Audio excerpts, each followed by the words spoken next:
So this is my second from video for week 2, and instead of reading an excerpt from the book Man for Himself by Eric Fromm, I decided that I'm gonna just talk about some of the points that I found really interesting in class this week.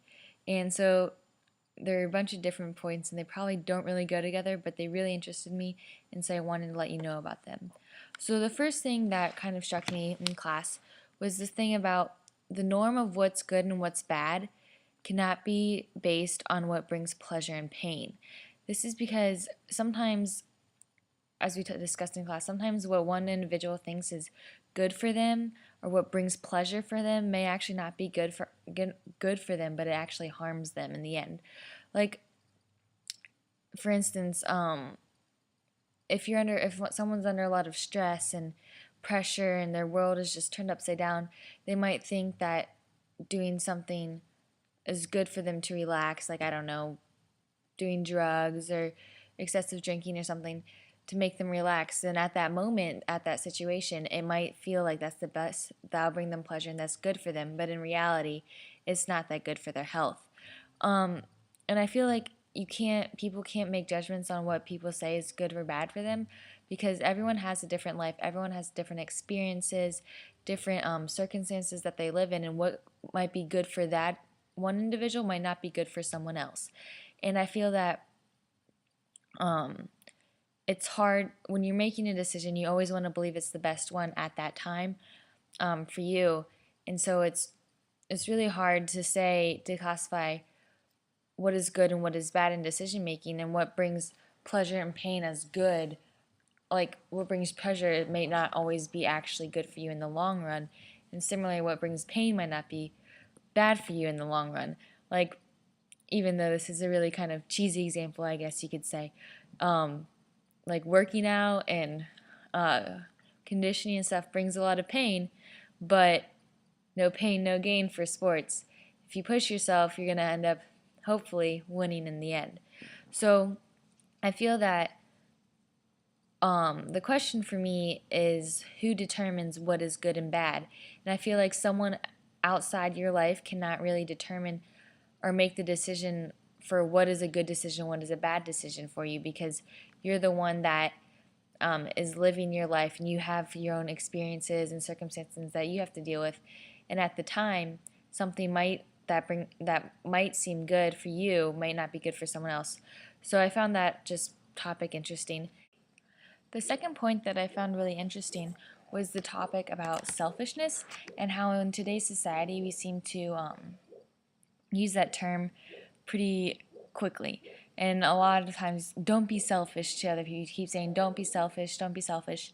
But in reality, if you think about it, the people that are saying don't be selfish, or when someone says that, is usually when it's not what the person saying it wants. So if someone wants something and like the other person doesn't agree, that person that doesn't agree is going to be like, don't be selfish. And so when we were talking about it in class, I found it interesting how the term selfish is really suppressing the spontaneity and individuality of other people, because it seems as if when someone wants to to express themselves and do what they like and do what they love, it seems that if it's not what society wants, or it's not really helping society or helping the other people around them, the society immediately jumps to just saying, don't be selfish. And by smacking down the people that are trying to be themselves, it really is suppressing the spontaneity and individuality of people. And then the third thing that I found interesting was what we talked about, was the saying, shoot for the moon, and if you miss, at least you'll land upon the stars. And I always just thought of that quote as saying, like, shoot for something really high, and then if you miss, then it's okay because you're still going to be really high. But I always thought of it as something that's a good thing. But when you think about it, it's kind of negative, you could think, because it's like you're setting your standards so high that basically you know you're going to miss. You're not, but it's okay if you miss it. And it's not really helping you reach your goals, because you're overreaching instead of just taking everything one step at a time. So we discussed in class that it might be better to just take everything with one step at a time. So it seems more feasible to reach your goal. Instead of leaping so far, you could say, okay, the next step I'm going to do, instead of saying I'm going to do my homework every single night, I'm going to make sure I get everything like perfect, you can start by saying, okay, I'm going to start by doing one assignment a night. If you're struggling with something, it's better, instead of taking a gigantic leap, to take it one step at a time, and you're more likely to stay with it and stay motivated than just be put down. And I feel that, or well, also, it's with that saying in mind, that like there's more drama and life seems a little bit more traumatic, and that when it doesn't conform to your expectations.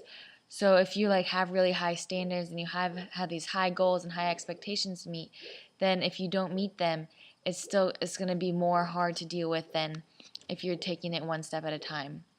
And the last thing that I wanted to say, we want to talk about, is how when you try to prevent, like I found really interesting, is like when you try to prevent something in your life, like you do the best you can to avoid having something happen, it seems that it always seems to happen to you. And it's I found it really interesting that Mr. Squire said in class that it seems like you create a polarity in your life.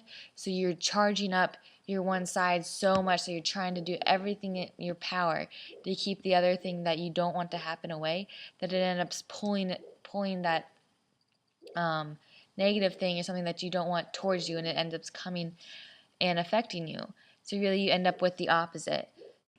So basically those were the 3 facts that I found really interesting in class, and I wanted to share them with you, and I hope you enjoyed them, and I can't wait to talk to you next time. All right, thank you very much.